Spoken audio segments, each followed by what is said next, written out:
अस्सलाम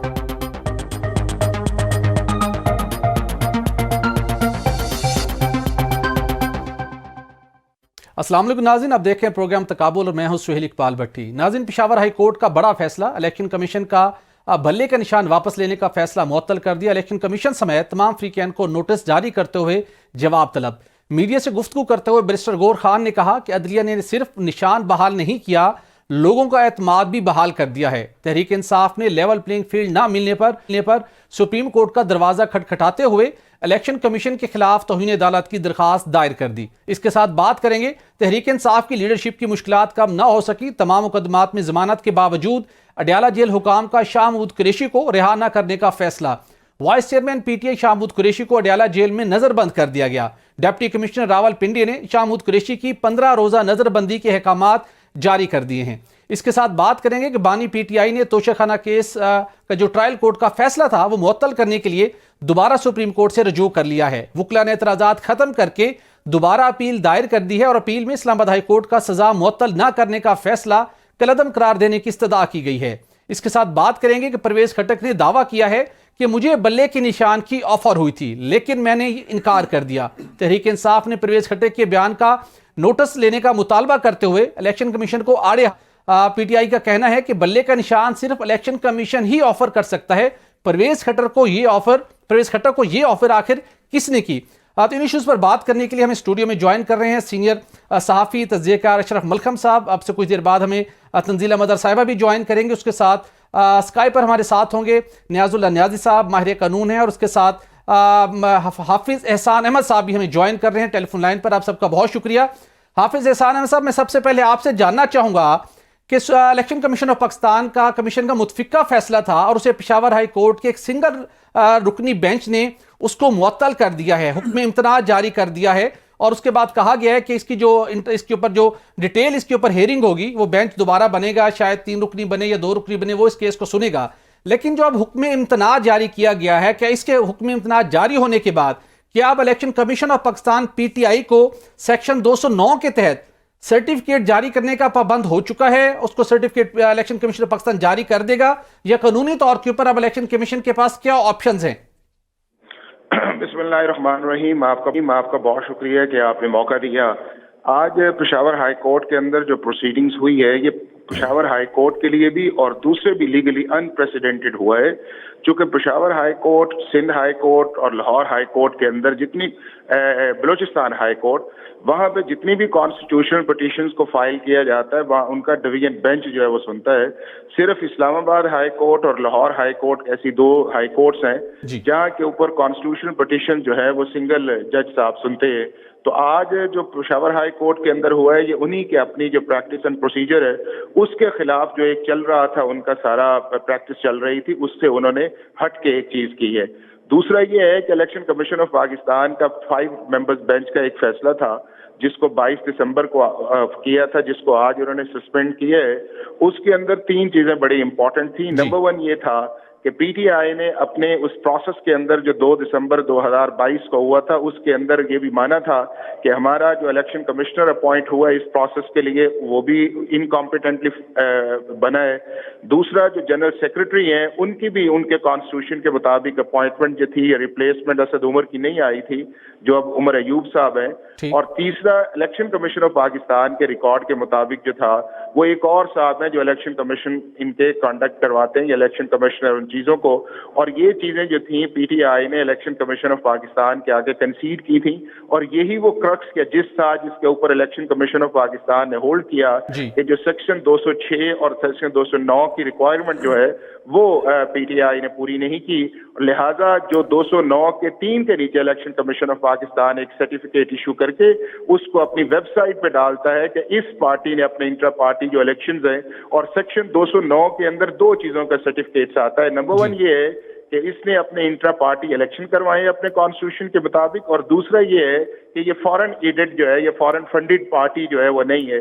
तो अगर 209(3) के अंदर इलेक्शन कमीशन ऑफ पाकिस्तान को सर्टिफिकेट इशू न करे तो फिर सेक्शन 215 का कॉन्सिक्वेंस ये होता है कि उसको इलेक्शन सिंबल जो मिला होता है वो जारी नहीं किया जाता उन कैंडिडेट्स को या पार्टीज को जो अगला इलेक्शन, बाय इलेक्शन हो सकता है या जनरल इलेक्शन हो सकता है, उसके अंदर जाते हैं।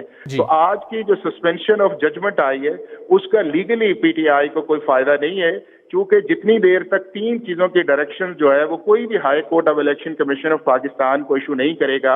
नंबर 1 ये है कि जो intra party election according to section 206 और 209 जो है वो पीटीआई ने पूरे किए हैं सारी फॉर्मेलिटीज।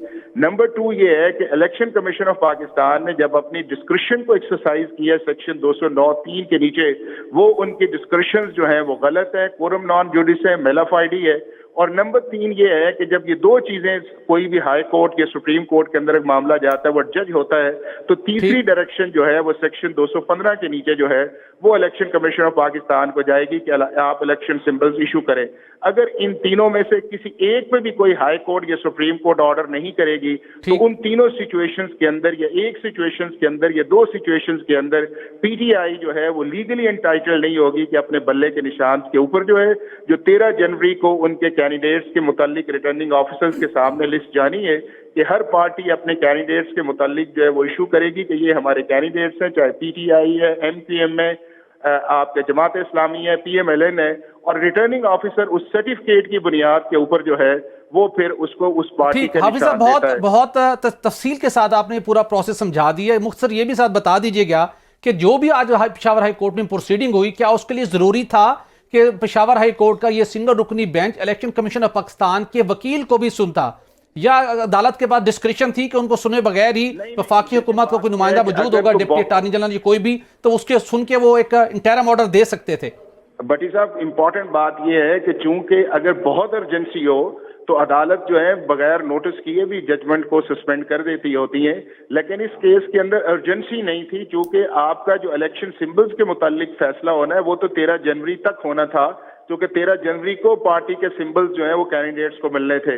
तो आज पेशावर हाई कोर्ट ने इलेक्शन कमीशन ऑफ पाकिस्तान को ना नोटिस किया है और ना ही ये है कि इलेक्शन कमीशन ऑफ पाकिस्तान का वहां पे लॉयर और 5 मेंबर्स एक कॉन्स्टिट्यूशनल ऑफिस की एक जजमेंट थी जिसको बगैर सुने हुए पेशावर हाई कोर्ट के उस सिंगल बेंच ने फैसला किया है, जिसका बजाते खुद पेशावर हाई कोर्ट के अंदर जितने भी इस तरह के कॉन्स्टिट्यूशनल मैटर्स हैं उनको हमेशा से डिवीजन बेंच जो है वो सुनता आया है। तो ये एक उस लीगल प्रोसेस की भी डेविएशन है कि बगैर सुने हुए और बगैर डिवीजन बेंच के अंदर जाए हुए पेशावर हाई कोर्ट ने फैसला किया, लेकिन बावजूद इस चीज के को फैसला कर दिया 22 दिसंबर के जजमेंट का, लेकिन उससे पीटीआई को लीगली या constitutionally for the purpose of election symbol फायदा नहीं होगा जितनी देर तक हाई कोर्ट जो है वो अपनी फाइंडिंग्स जो है इनके इलेक्शंस के ऊपर, इलेक्शन कमीशन ऑफ पाकिस्तान के ऊपर और 215 के ऊपर न दे।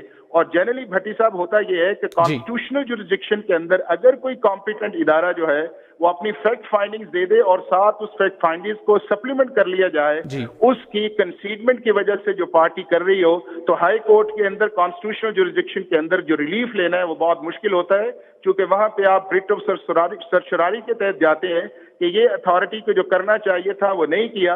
तो इस ऑर्डर के अंदर दोनों चीजें जो है वो पीटीआई के खिलाफ, लिहाजा मैं समझता हूं बिल्कुल। हाफिज एहसान साहब बहुत शुक्रिया, आपने तो बड़ी परेशान कुन खबर दी है। पीटीआई वाले तो इसको बहुत वेलकम कर रहे थे, आपके पास वक्त की कमी है, आपने शायद कहीं और ज्वाइन करना था, आपने हमें ज्वाइन किया, आपका शुक्र। यहाँ पर हम अभी नियाजुल नियाजी साहब को भी नाज़रीन उनका व्यू पॉइंट लेंगे। जी नियाजी साहब, आपने सुना हाफिज एहसान अहमद साहब को जिस तफसील के साथ उन्होंने सारी बात की, और उन्होंने तो पीटीआई की सारी उम्मीदों पर ही पानी फेर दिया। वो कहते हैं कि अभी उन्हें खुश नहीं होना चाहिए, कोई उनकी अचीवमेंट नहीं हुई, अभी प्रोसेस होना बाकी है, और जो पेशावर हाई कोर्ट का ये फैसला है इससे कोई पाकिस्तान तहरीक इंसाफ को बल्ले के निशान के हवाले से कोई भी कंफर्मेशन नहीं हो सकती। आप किस निगाह से देखते हैं हाफिज एहसान साहब के इस लीगल ओपिनियन को? बिस्मिल्लाहिर्रहमानिर्रहीम। भट्टी साहब, वैसे मैं भी हाफिज साहब के तमाम जो उन्होंने अपनी ओपिनियन दी है, मुझे हैरानगी हुई है हाफिज साहब की ये ओपिनियन सुन के फैसले के बारे में। आपने देखा है कि पेशावर हाई कोर्ट ने 22 दिसंबर का फैसला इलेक्शन कमीशन ऑफ पाकिस्तान का सस्पेंड कर दिया है जी। तो अगर एक फैसला सस्पेंड हो जाता है तो उसकी फील्ड में क्या पोजीशन होती है? इलेक्शन कमीशन ऑफ पाकिस्तान ने जो फैसला किया, जो मेरे दोस्त ने बताई है कि 208 और 209 का जो मैंडेट, इलेक्शन कमीशन का मैंडेट क्या है? इलेक्शन कमीशन का मैंडेट ये जनरल इलेक्शन वाला नहीं है। बिल्कुल ठीक। इलेक्शन कमीशन के पास इंट्रा पार्टी इलेक्शन पार्टी अपनी कराती है, और बाकी पार्टी तो खैर इलेक्शन करवा ही नहीं रही उस तरह।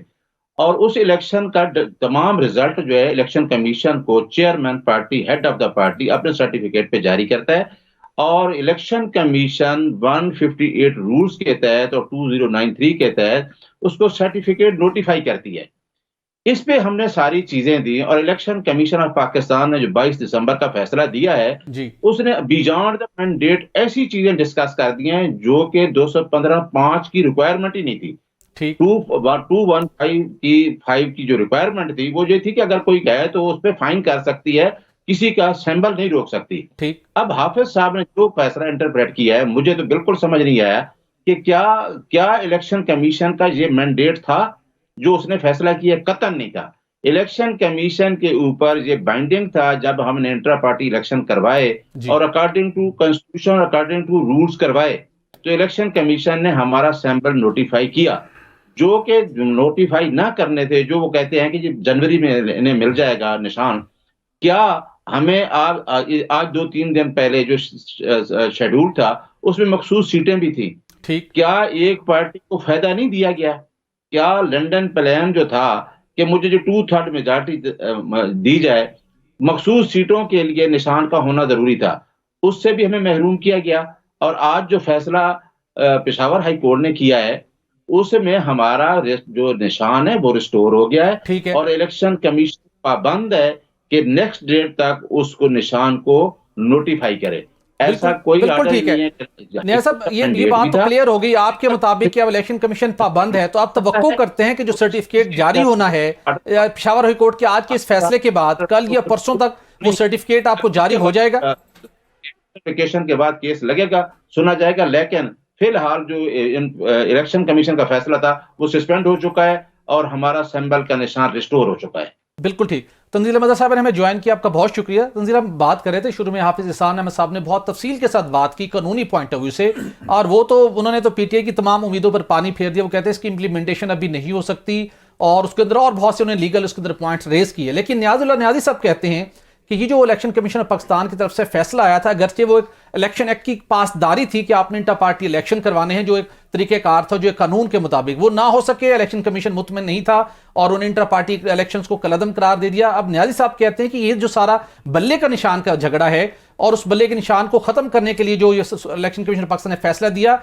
ये लंदन प्लान का हिस्सा है। क्या आप समझते हैं कि इलेक्शन कमीशन ऑफ पाकिस्तान ने कानूनी ज़ाब्तों के मुताबिक ये फैसला दिया था, या अभी किसी पार्टी के प्लान को इंप्लीमेंट करवाने के लिए कितना बड़ा फैसला दिया गया?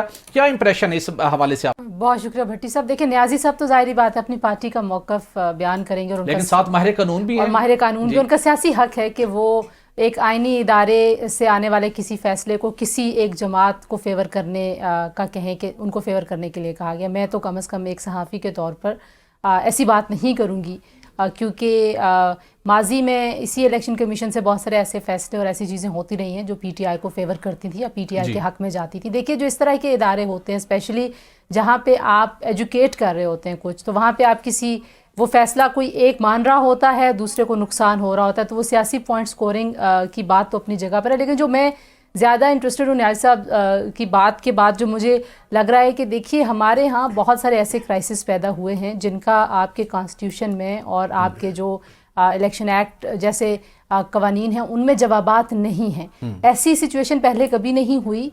पीपल्स पार्टी के साथ जब उनके निशान का मामला हुआ था तो उन्होंने एक और निशान और एक और जमात को क्रिएट करके अपने पेपर्स जो है वो सबमिट कराए थे। जो चेयरमैन पीटीआई हैं गौहर साहब, वो पहले ही कह चुके हैं कि अज्यूम ये किया जाएगा कि फिर हमारे जो तमाम कैंडिडेट्स हैं वो इंडिपेंडेंट कैंडिडेट्स के तौर पर वो कंटेस्ट कर रहे होंगे, तो उन्होंने तो पहले ही गिव अप कर दिया। अगर उनके पास ये सारे ऑप्शंस थे तो फिर उनको अपनी जो ग्राउंड थी वो होल्ड करनी चाहिए थी। उन्होंने लीगल ग्राउंड वहाँ पे छोड़ दी और ये कह दिया कि जब आप इंडिपेंडेंट होते हैं, जाहिर बात है एक निशान के तहत नहीं जाते, तो फिर आपको रिजर्व सीट्स नहीं मिलती। और रिजर्व सीट्स का एक बहुत बड़ा नुकसान पाकिस्तान तहरीक इंसाफ, मुझे नहीं पता कि ये सारा का सारा प्रोसेस जो एक इलेक्शन शेड्यूल के तहत हो चुका है वो रिवर्स कैसे होगा। पाकिस्तान तहरीक इंसाफ को पेशावर हाई कोर्ट से जो आज रिलीफ मिला है, और वो ज़ाहिर उनका आईनी हक है, वो अपील में गए हैं, कानून के मुताबिक गए हैं, उस कोर्ट ने फैसला किया वो कानून के मुताबिक किया होगा, और अब जो इनको हक मिला उसको अब ये इलेक्शन कमीशन से कैसे इम्प्लीमेंट करवाएंगे।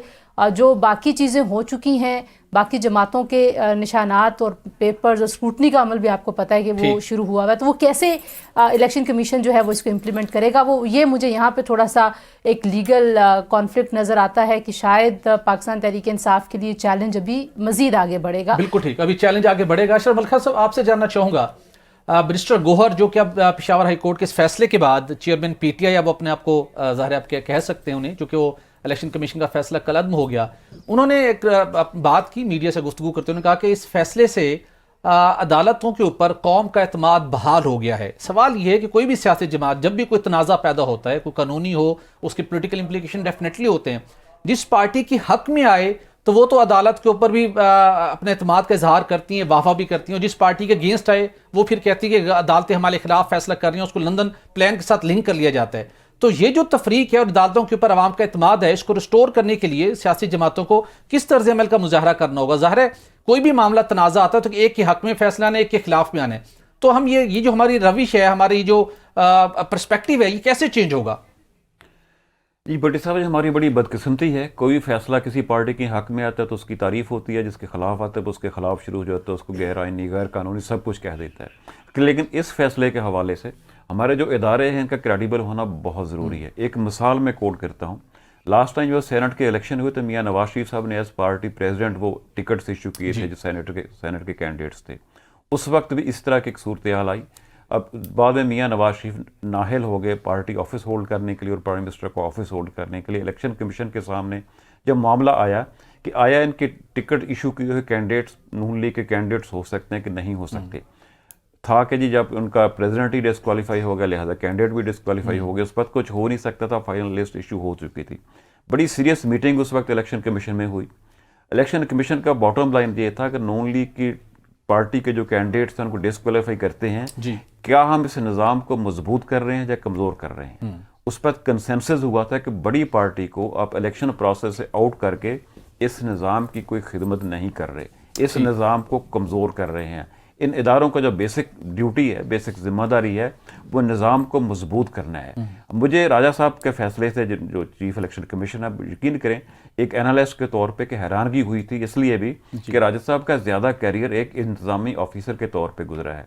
इंतज़ामी ऑफिसर के पास जो इख्तियारात होते हैं, जनरली ये कहा जाता है उस वक्त सबसे इंपॉर्टेंट पोजीशन होती थी डिप्टी कमिश्नर की या डिस्ट्रिक्ट मजिस्ट्रेट की, वो इख्तियारात इस्तेमाल करने के लिए नहीं होते, वो इख्तियारात डराने के लिए होते हैं, वो इख्तियारात निज़ाम को चलाने के लिए होते हैं। आखिरी मजबूरी की हालत में, मजबूरी की शक्ल में इख्तियार इस्तेमाल किया जाता है। अब उनके पास अगर ये फैसला आया था, आप एक टाइम फ्रेम देते हैं जो कि टाइम फ्रेम उस कानून के खिलाफ है जिसमें इलेक्शन होने हैं, कि इतने दिनों में आप इलेक्शन करवा के आए। अगर वो करवा के आए, आपने कहा उसका शेड्यूल क्यों नहीं फॉलो किया गया? अगर उस टाइम फ्रेम को फॉलो करते, आपकी तरफ से दी हुई डेडलाइन के दौरान इलेक्शन मुनक्किद नहीं हो सकते थे, अब पीटीआई क्या करती? पीटीआई ने इलेक्शन कमीशन के, तो आप कहते हैं कि इस मौके के ऊपर चीफ इलेक्शन कमिश्नर को या इलेक्शन कमीशन पाकिस्तान को थोड़ी फराख दिली का मुजाहरा करना चाहिए था, थोड़ा सा चीज़ों को एक रिलैक्स करना चाहिए था कि प्रोसेस जो है वो जैसा तैसा हो गया उसको एक्सेप्ट करें, ताकि आगे जो प्रोसेस शुरू होने जा रहा है इलेक्शन का, उसके अंदर वो अहल हो सकें। उसमें ये मेरे ख्याल में सबसे अहम ये था कि पाकिस्तान की 3 बड़ी सियासी पार्टियां इस वक्त, एक सियासी पार्टी को निज़ाम से आउट करके आपके इलेक्शन की साख क्या होगी? आपके इलेक्शन की साख रहेगी? कोई इसके नतीजे को मानेगा? कोई इंटरनेशनल कम्युनिटी इसको मानेगी? कानून कायदा सब कुछ एक तरफ। अब तक एक जो जनरल मैसेज जा रहा है, जो हमारी इंतहाई बदकिस्मती नहीं जाना चाहिए, जो 2018 में जा रहा था कि नून लीग को सिस्टम से आउट किया जा रहा है, आज वही मैसेज आ रहा है कि पीटीआई को सिस्टम से आउट किया जा रहा है। आपकी क्रेडिबिलिटी कहाँ रहेगी? बिल्कुल ठीक। एक दिन जो बात होती है, अगले दिन वो सच साबित हो जाती है। मैं कहूँगा जो पेशावर हाई कोर्ट का फैसला है, उसने ना पीटीआई को फायदा दिया है, ना उसने किसी और को नुकसान दिया, उसने इलेक्शन कमीशन की साख बचाई है। बिल्कुल ठीक। इलेक्शन क्रेडिबल बिल्कुल ठीक होने की तरफ एक कदम है अगर उस पर अमल दरामद। बिल्कुल ठीक, बड़ा इंपॉर्टेंट आपका पॉइंट है। लेकिन अब देखना ये होगा कि इलेक्शन कमीशन ऑफ पाकिस्तान के इसका हिकमत अमली होगी, क्या उनकी स्ट्रेटजी होगी कि इस फैसले को उन्होंने एक्सेप्ट करना है या इसके खिलाफ अपील में जाना है। और इसके साथ साथ ये भी बड़ा एक अहम सवाल है कि अगर पेशावर हाई कोर्ट का ये फैसला इंप्लीमेंट हो गया तो क्या आइंदा आने वाले इलेक्शन के ऊपर जो उसकी क्रेडिबिलिटी है वो इस्टेब्लिश हो पाएगी, और क्या पाकिस्तान तहरीक इंसाफ के जो कंसर्न है क्या वो खत्म हो पाएंगे? इसके ऊपर नाज़रीन बात करेंगे एक ब्रेक के बाद। Stay with us. Welcome back नाज़रीन।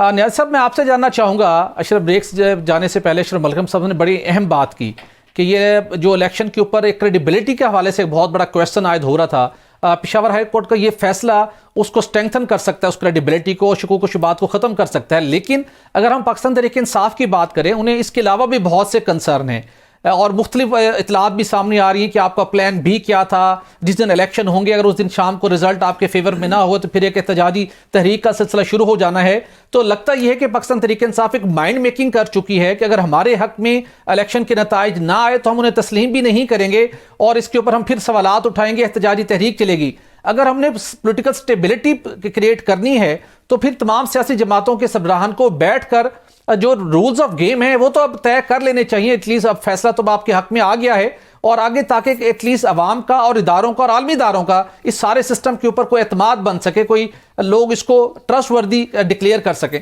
बिस्मिल्लाहिर्रहमानिर्रहीम। एक बात तो बहुत अच्छी असर साहब ने बड़ी, मैं उनकी बात को इंडोर्स करता हूँ, बहुत अच्छी बातें की हैं कि पेशावर हाई कोर्ट ने इलेक्शन कमीशन की साख को बचाया है, क्योंकि इलेक्शन कमीशन की क्रेडिबिलिटी में बात नहीं करना चाहता। और अभी ये भी कहा गया था कि शायद मैं कोई किसी पार्टी के एफिलिएशन में ये बातें कर रहा हूँ, कतई नहीं। मैं रूल ऑफ लॉ पे बिलीव करता हूँ और मैं इमरान खान के बारे में ये बताता हूँ कि वो अगर इतने मुकदमात को फेस कर रहा है और मुल्क से बाहर नहीं गया तो मेरा ख्याल है उसका तो तहरीक इंसाफ का स्लोगन ही ये है कि आइन की बालादस्ती और कानून की हुक्मरानी।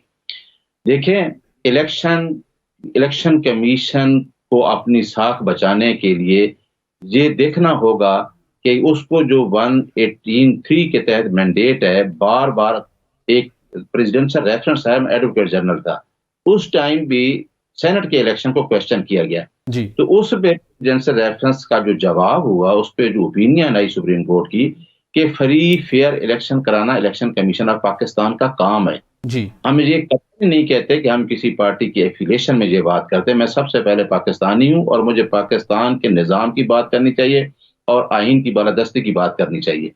मैं ये देख रहा हूं कि अभी जो सुप्रीम फैसला आया हाई कोर्ट का, इस फैसले में सिर्फ और सिर्फ उन्होंने 22 दिसंबर के जो फैसला था इनका इसी का, उस फैसले को सस्पेंड किया है। और जो आईनी मैंडेट था इलेक्शन कमीशन के पास वो था जो इलेक्शन एक्ट के तहत 208 और 209 और 158 रूल्स के तहत सर्टिफिकेट जारी करना। अब अगर इलेक्शन कमीशन बियॉन्ड इसके जाके फैसला करता है तो कोई पेशावर हाई कोर्ट ने जो फैसला किया है उसके फैसले में कोई ऐसी चीज नहीं है।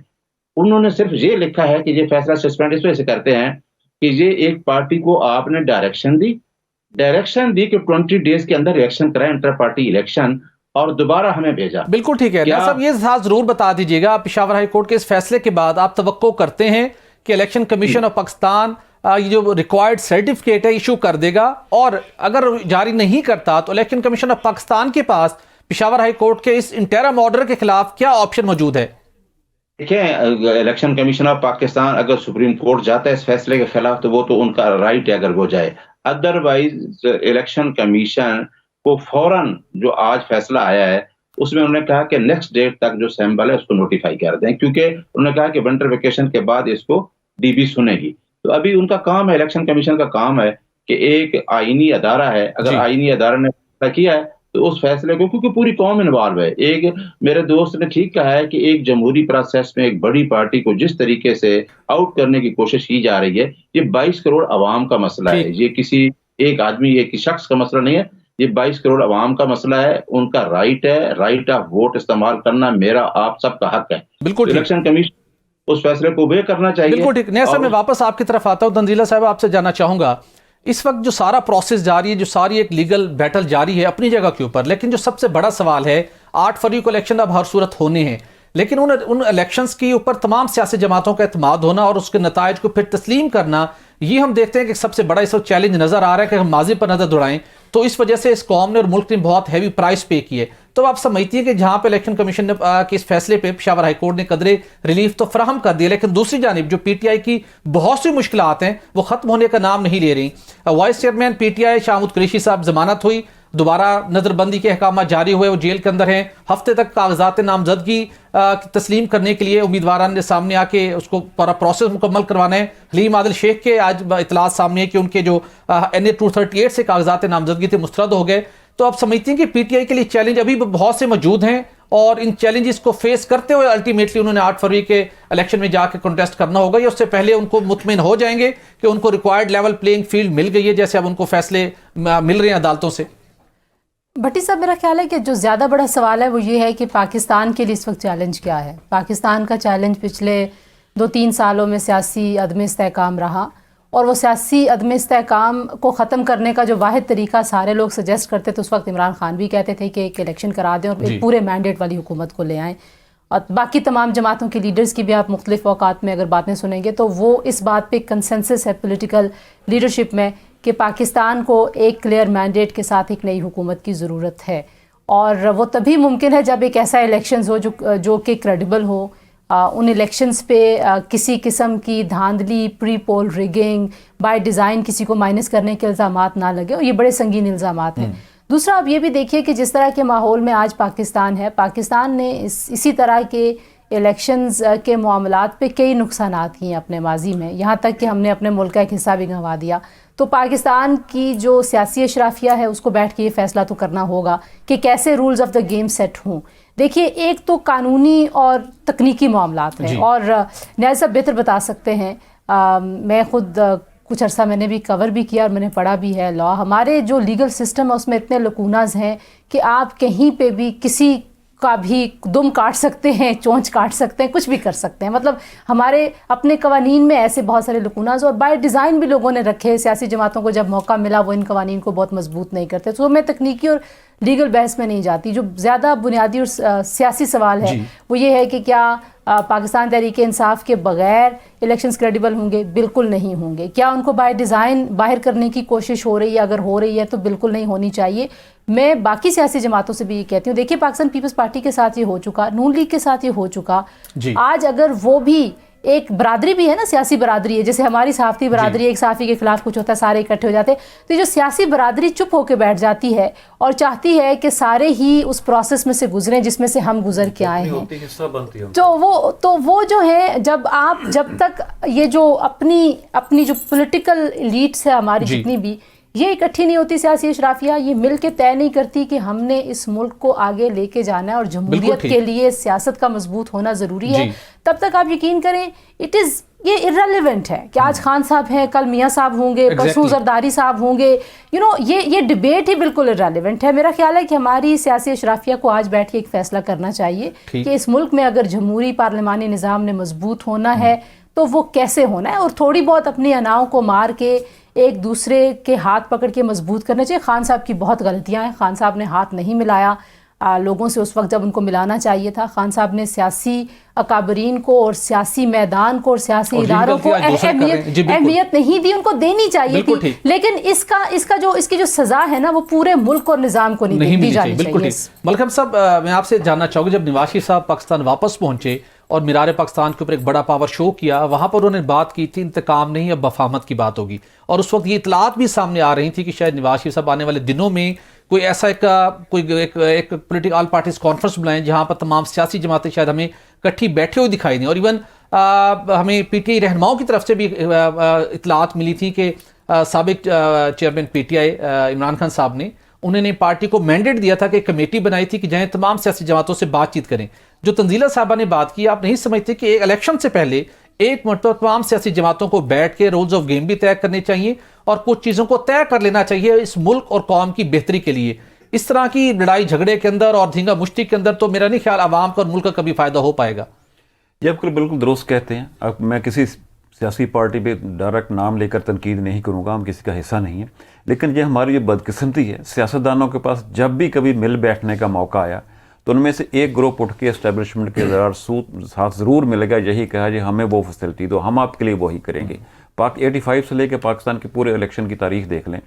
1985 का इलेक्शन था, उस वक्त जो एंटी पुलिस पार्टी फोर्सेस थी वैसे आज़ाद हुआ था, सब की सब जो एस्टेब्लिशमेंट के साथ मिलकर पुलिस पार्टी को क्रश करने की कोशिश कर रही थी। 88 सेम सिचुएशन हुई, बीबी एंटी एस्टेब्लिशमेंट थी, Noon league and support, Noon league और जितने भी मुस्लिम लीग के नाम से थी इत्तेहादी जमातें थी, सब की सब इनकी इत्तेहादी हो गई थी, वो सारी पीपल्स पार्टी के खिलाफ थी। 1990 में सिचुएशन रिवर्स हो गई, फिर वही रिवर्स नहीं, वही सूरत हाल आकर पीपल्स पार्टी को आउट कर देगा। 94 में सूरत हाल रिवर्स होगी, बीबी मोहतरमा शहीद एस्टेब्लिशमेंट के साथ होगी, मुस्लिम लीग नून के खिलाफ सारा प्रोसेस शुरू हो गया। 97 में फिर वही सूरत हाल होगी, बीबी एंटी एस्टेब्लिशमेंट, नून लीग एस्टेब्लिशमेंट के साथ मिल गई। हर इलेक्शन में यही प्रोसेस रिपीट हुआ कि आज जो राइट थे तो लेफ्ट पे हो गए, अगली दफ़ा जो लेफ्ट वाले थे राइट पे हो गए। अब भी यही हो रहा है। नवाज शरीफ साहब ने वोट को इज्जत दो का नारा लगाया, बहुत अच्छा नारा था, अब वो नारा उनका शायद नहीं रहा। अब जो सीनियर मोस्ट लीडर्स हैं पाकिस्तान की सियासत में, उनमें नवाज शरीफ साहब एक हैं, आसिफ अली जरदारी साहब एक हैं। आपने बात ठीक कही, बजाय उनको मिल बैठ के कि एक कम से कम कुछ बेसिक पॉइंट्स मुश्तरका रख पे उस एजेंडे पे इकट्ठा होना चाहिए था। लेकिन अब भी बार बार नवाज शरीफ साहब का स्टांस चेंज हुआ। अब वो कहते हैं मुझे 1993 में क्यों निकाला गया था, मुझे 99 में क्यों निकाला गया था, उसका हिसाब देना होगा। भी हिसाब लेना है तो खड़े होकर पहले हिसाब ले लो, फिर आप ये ना करो कि मैं आपके एयरपोर्ट पे आके आपके फिंगर प्रिंट्स होते हैं, आपकी हाजिरी लगाई जाती है। ये मैसेज आपके लिए नुकसानदेह है, पाकिस्तान की सियासत के लिए नुकसानदेह है। मुझे नहीं पता नवाज शरीफ साहब का एस्टेब्लिशमेंट से कोई मुआहदा है या नहीं है, खुदा जाने, मुझे कुछ नहीं कहना चाहिए। लेकिन जो 2-3 वाक़यात हुए हैं, जो एयरपोर्ट पे उनकी हाजिरी लगी है, हम अपनी तल्ख सियासी तरीके से सीख नहीं रहे कुछ भी, और जो वही हाजिरी एयरपोर्ट पे लगी है, जिस तरह लाहौर के जलसे में लोगों को ठोक ठोक के लाया गया है, जिस तरह उनकी बार बार वीडियो मिला के उनकी यकीन दहानी कराई गई कि मीनार पाकिस्तान पहुंचे, ये चीज़ें पाकिस्तान के सियासी निज़ाम के लिए बेहतर नहीं है। बिल्कुल ठीक है, पाकिस्तान के सियासी निज़ाम के लिए चीज़ें बेहतर नहीं है। और बेहतर ये भी नहीं है कि एक सियासी जमात का सरबराह ये कहे कि उसे बल्ले के निशान की ऑफर हुई थी, लेकिन उसने ये ऑफर मुस्तरद कर दी। परवेज खटक साहब ने ये दावा किया था, और एक हमारे पास उनका एक शॉट मौजूद है। ये सुनी सुनाई बात नहीं थी, ज़राए के हवाले से बात नहीं थी। ये बात खटक साहब ने किस बुनियाद पर कही और कानून क्या कहता है, इसके ऊपर बात करेंगे हम न्याज़ साहब से। लेकिन पहले शॉर्ट नाज़रीन आपको सुनाते हैं कि परवेज खटक साहब ने एग्जैक्टली कहा क्या था। मुझे ऑफर हुई थी बल्ले की, मैंने इनकार कर दिया। मैंने रिटर्न दिया हुआ है कि मुझे नहीं चाहिए। हमें इससे क्या बैठ हो या ना हो, हम तो मैदान में, मैं सियासी आदमी हूँ। मैंने तो कभी नहीं सोचा ये होगा या ये नहीं होगा। नाज़रीन, ये आपने सुना, न्याज़ साहब आपने भी सुना, परवेज खटक साहब ने ऑन कैमरा ये बात कही कि उनको बल्ले के निशान की ऑफर हुई थी। अब पीटीआई ये नहीं बताया एग्जैक्टली, बिल्कुल ऐसा, ये बड़ा शॉकिंग है। और अब पाकिस्तान तहरीक इंसाफ ने तो इस मामले के ऊपर बहुत इसको प्रोटेस्ट किया है, और उन्होंने कहा है कि हम इसको इलेक्शन कमीशन की कैसे ऑफर कर सकते हैं, हम इसको चैलेंज करेंगे। तो न्याज़ साहब, हमें थोड़ा सा कानूनी तकाजा भी बताइएगा अब कि कोई और इदारा या कोई और अफिसर या कोई और फर्द वाहिद किसी सियासी जमात के सरबराह को एक वो बल्ले का निशान जो एक पार्टी के पास मौजूद है और कानूनी तौर के ऊपर उसकी स्ट्रगल कर रही है, किसी को कैसे ऑफर कर सकते हैं? और बिलखुसूस पीटीआई का, आपकी लीगल टीम का इस मामले में क्या फैसला है कि आप लोग किस तरीके से इसको लीगली कंटेस्ट करेंगे? जी भट्टी साहब, मेरे वो अशरफ साहब ने बड़ी अच्छी बात की है कि एयरपोर्ट के ऊपर इस्लामाबाद हाई कोर्ट चला जाता है, इस्लामाबाद एयरपोर्ट के ऊपर नादरा चला जाता है। ठीक है, तो आपको पता है कि क्या हो रहा है और क्या होने जा रहा है। पूरी कौम एजुकेट हो चुकी है, हर किसी चीज को पता है। एक पार्टी के अंदर कुछ पार्टियां बनाई जाती हैं, आईपीपी बनाई जाती है, लोगों को तोड़ा जाता है, और कौन बल्ला किसको लेके देने के लिए क्या कोशिशें हो रही हैं। क्या बल्ले के पीछे, जी वैसे तो नहीं कह रहा बैठ के परवेज खटक, इसमें तो अभी चंद दिन पहले और भी बड़े एलिगेशन लगाए, तो क्या ये सामने नजर नहीं आ रहा है कि जो बातें सामने हो रही हैं इसमें इलेक्शन कमीशन का जो सामने रोल है। मेरे दोस्त ने बड़ी अच्छी बात की कि एक वो एग्जीक्यूटिव अफसर है ना, डिप्टी कमिश्नर रहा, कोई लीगल है नहीं। इस मामले में तो इलेक्शन कमीशन ने एक एलामिया जारी किया और इस सारे मामले से लातल्लुक़ इख्तियार कर ली, तरदीद भी कर दी कि हमने कोई ऐसे ऑफर नहीं की।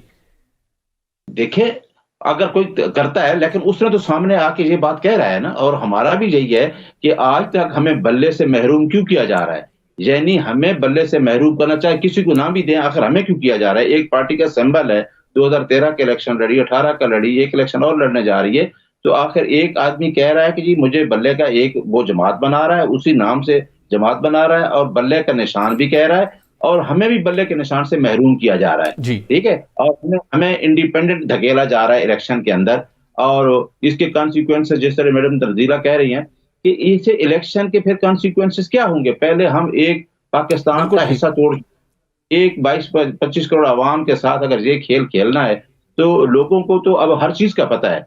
तो मेरा ख्याल है कि इसके पीछे सारे कॉन्सिक्वेंसेस, जो चीजें हो रही हैं, वो मेरे दोस्त ने ठीक कहा कि या तो फिर पॉलिटिकल पार्टीज किसी मिसाक के जमहूरियत में जाएं तो फिर है, अदरवाइज इस तरीके खेल किसी का ऐसा रहेंगी तो मुल्क को नुकसान होगा, जमहूरियत को नुकसान बिल्कुल ठीक। न्याय साहब, यहाँ पर एक ब्रेक लेंगे और आपने बड़ा दुरुस्त कहा कि एक नाज़रीन बल्ले के निशान की बहुत बात हो रही है। अगर बल्ले का निशान मिल भी गया तो बल्ले के निशान के साथ साथ तो एक बेहतर पिच, उसके साथ न्यूट्रल एम्पायर और अच्छे फील्डर्स, सारे एक कम्बिनेशन होता है। क्या वो भी इस बल्ले के निशान के साथ साथ आइंदा इलेक्शन में सिर्फ पीटीआई नहीं, तमाम सियासी जमातों को एक बेहतर एक इन्वायरमेंट मिल पाएगा या नहीं, इसके ऊपर भी बात करेंगे। और इसके साथ ब्रेक के बाद आपको बताएंगे कि आईपीपी ने क्या बड़ा मुतालबा किया था पंजाब के अंदर, जिसको नून लीग ने फिल वक्त कबूल करने से इनकार कर दिया है। Stay with us. Welcome back नाज़रीन। आईपीपी और नून लीग का आपस में एक सियासी एक कम्बिनेशन तो बहुत अरसे से सामने आ रहा है और chairman peoples party Bilawal Bhutto ने तो आईपीपी को नून लीग की बी टीम भी कहा था, लेकिन उसके बाद फिर लगा कि नहीं, आईपीपी ने अपनी शनाख्त बनाने के लिए खुद से जल्द से जुलूसों का सिलसिला शुरू किया।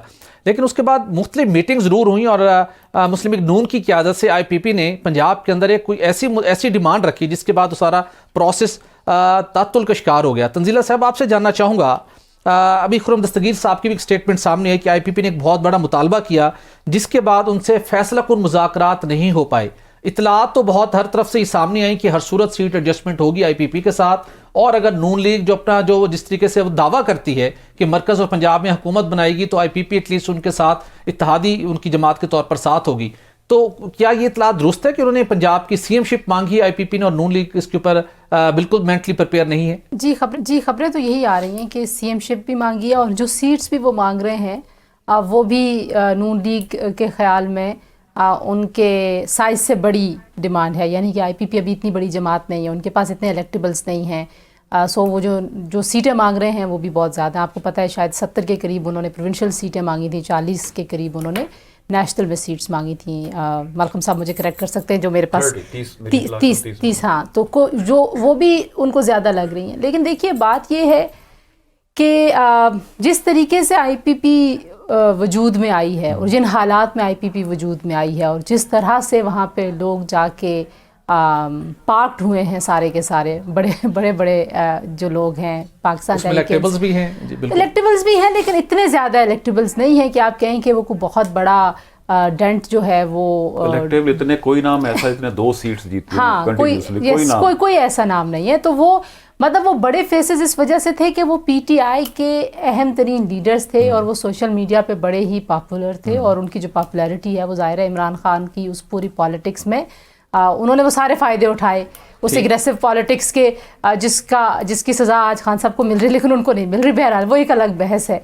तो मुझे लगता है कि एक तो वो डिमांड ठीक है, अलीम खान साहब जो हैं वो सीएम बनना चाहते हैं। आपको याद होगा जब पंजाब की पॉलिटिक्स में हलचल मची थी, बुज़दार साहब के खिलाफ कई बार ये मूव हुई और फिर जब परवेज़ इलाही साहब को भी सीएम बनाया जा रहा था उस वक्त भी ये कोशिशें की गई कि अलीम खान साहब को सीएमशिप दी जाए। मेरा ख्याल है कि अगर खान साहब थोड़े से कोई वाइजर पॉलिटिक्स कर रहे होते और अपने वो जो मुशीरान अब उनके एक्सपोज हो चुके हैं और उनकी बातों में ना होते और अलीम खान साहब जैसे लोगों को अगर वो मौका देते तो शायद उनके लिए पंजाब ज़्यादा बेहतर वो परफॉर्म कर सकते थे। और वो उस्मान बुज़दार के मुकाबले में बहुत बेहतर परफॉर्म करने की पोजीशन में थे। और आप ये देखिए लोग इस बात के गवाह हैं कि जो इनके इलेक्शंस भी 18 में हुए थे तो अलीम खान ने अपना हलका छोड़ के बहुत ज़्यादा इन्वेस्टमेंट की थी खान साहब के हलके में, तो उनको इलेक्शन जितवाने वालों में भी वो थे।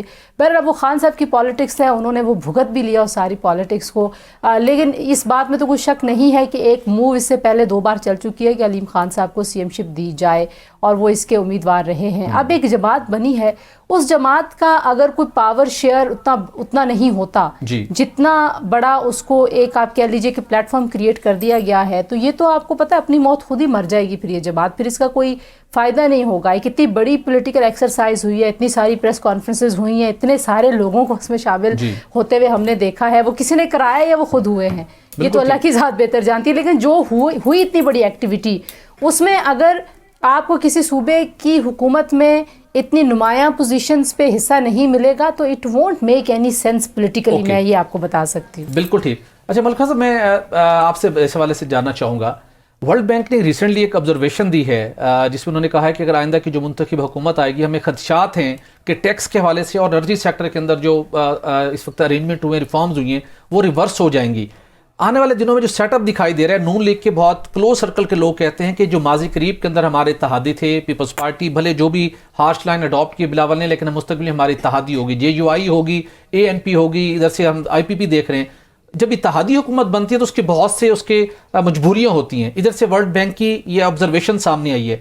तो आपको लगता है कि जो अगर बाकी इत्तेहादियों के साथ गवर्नमेंट आई और जो हमने थोड़ा सा एक इकोनॉमिक अपनी डायरेक्शन ठीक करने की कोशिश की है, ये आगे चल पाएगी, मजीद बेहतरी का सफ़र जारी रहेगा हमारा, या फिर जब इत्तेहादी गवर्नमेंट बनेगी सबको राज़ी करने के लिए उनको फैसिलिटेट किया जाता है मुख्तलिफ एरियाज़ में, तो फिर हमारा जो एक विशियस साइकिल है दोबारा शुरू हो जाएगा? जी, अब तो ये हमारी बदकिस्मती है कि इलेक्शन होना हो तो भी पाकिस्तान के लिए बुरे देना, ना होना हो तो भी बुरे देना। कोई बेहतरी नहीं होगी इस इलेक्शन के होने या ना होने से। ये हमारी इंतहाई बदकिस्मती है। जो रिपोर्ट आई है, इंतजाम जब अभी तक हो रहे हैं, जब अपेरेंटली एक इलेक्शन का मैसेज नज़र आ रहा है, वैसे तो इलेक्शन शुरू हो जाए तो फिर उसके अपने एक तरीकाकार होता है, कंट्रोल करना बहुत मुश्किल होता है। लेकिन अभी जो तरीकाकार नज़र आ रहा है, जब कोशिश पूरी हो रही है, इसका नून लीग भरपूर रजिस्ट कर रही है कि इत्तेहादी हुकूमत बने, छोटे छोटे ग्रुप्स मिला के एक हुकूमत बना दी जाए। उसमें आके वर्ल्ड बैंक की रिपोर्ट इस लिहाज से बहुत अहम है। वो बहुत लंबी चौड़ी उन्होंने मीटिंग्स की इस रिपोर्ट के लिखने से पहले। तकरीबन तमाम पॉलिटिकल पार्टी से उन्होंने मीटिंग्स की, ऑन रिकॉर्ड का है, वर्ल्ड बैंक ने भी, IMF ने भी, और मुसलसल वो पॉलिटिकल पार्टी से राब्ते में है। उनका जो कहना था कि पाकिस्तान की जो मुस्तकबिल की जो सबसे ख़तरनाक चीज़ें उन्होंने कही उस रिपोर्ट में, ख़तरनाक चीज़ें हैं, जो तरजीहात हैं पाकिस्तान के, जो मुश्किल फ़ैसले, उनके बारे में कोई पॉलिसी क्लियर नहीं है सियासी पार्टियों की। किसी भी सियासी पार्टी की तरजीहत के बारे में कोई क्लैरिटी नहीं है, कल आके क्या करेंगी। ज़्यादा जिसको उन्होंने इनडायरेक्ट कहा है, उन्होंने कहा कि पाकिस्तान में एक ग्रुप है जिसके वेस्टेड इंटरेस्ट होते हैं। वो वेस्टेड इंटरेस्ट क्या करते हैं? अपने बिजनेस की ट्रेड को इंश्योर करते हैं सब्सिडी की दूसरी फैसिलिटीज़ के साथ, और साथ साथ वो अपना जो टैक्स का उससे बचते हैं। वो वेस्टेड, और आप इन चीज़ों को ऑब्जर्व भी करते हैं और आपने रिपोर्ट भी किया है। उसने बहुत गौर से मैंने उसको देखा, सारा लिखा, बहुत लंबी चौड़ी रिपोर्ट थी, उसको पढ़ा। उनका यही खदशा है कि जो वही वेस्टेड ग्रुप दोबारा इक़्तिदार में आ जाएंगे, पॉलिटिकल पार्टीज़ के साथ वो खड़े होंगे, और पॉलिटिकल पार्टीज़ अपने सियासी फ़ायदे के लिए जो अभी मुश्किल फ़ैसले उनको रिवर्स करने का खदशा है। ख़ासतौर पर टैक्सेशन के हवाले से, तवानाई की जो बिल हैं बिजली और गैस के, इसके हवाले से, और साथ साथ जो टैक्स रेवेन्यू है पाकिस्तान को, टैक्स बेस को वसी करने के हवाले से ज़्यादा से ज़्यादा लोगों को, ख़ासतौर पे रियल एस्टेट की, और आपको पता है रियल एस्टेट के पीछे सबसे बड़ा स्टेक होल्डर कौन है, छोटे ट्रेडर्स के हवाले से उन्होंने बहुत कहा, वो टैक्स नेट में नहीं आते। वो एक अलग से माफिया, एक सियासी पार्टी पाक उनको सपोर्ट भी करती है।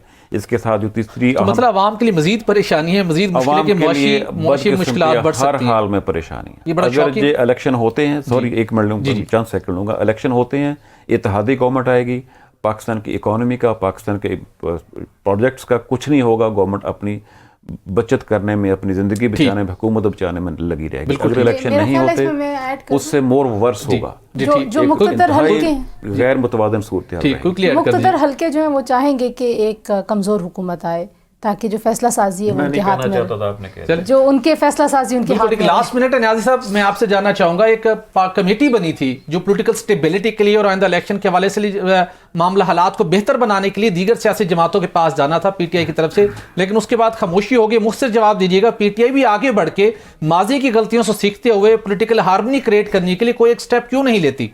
देखिए, मेरा ख्याल है कि वाहिद पॉलिटिकल पार्टी है जो, जिसने आप 3 साल का पहले 4 साल की हुकूमत देख रहे हैं, तो मेरा ख्याल है सबसे अच्छे जो रिफॉर्म्स पैकेज थे वो PTI की थे।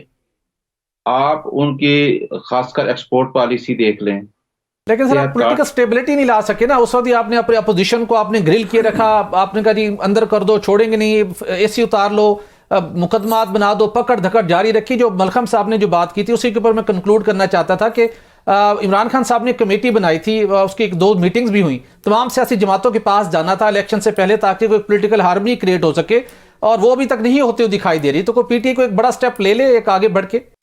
शायद हमारा राब्ता मुनक़ता हो गया नाज़रीन, प्रोग्राम का वक्त खत्म हो जाता है, लेकिन ज़रूरत इसी चीज़ की है कि बल्ले का निशान पाकिस्तान तरीके हक है, कानून की रोशनी में उससे मिलना चाहिए, लेकिन उसके साथ साथ जो आइंदा इलेक्शन होने हैं, जो सियासी इस्तेहकाम का बाइस बनने हैं, और सियासी इस्तेहकाम के साथ हमारा मुआशी इस्तेहकाम जुड़ा हुआ है, तो उसके लिए ज़रूरी है तमाम सियासी जमातों का इस सारे प्रोसेस के ऊपर एतमाद भी हो, और सबको एक लेवल प्लेइंग फील्ड मिले, मिलनी चाहिए और इसको इलेक्शन कमीशन ऑफ पाकिस्तान की बुनियादी जिम्मेदारी है कि वो इसको यकीनी बनाए। प्रोग्राम का वक्त खत्म हो जाता है, इजाज़त दीजिए, अल्लाह हाफिज़।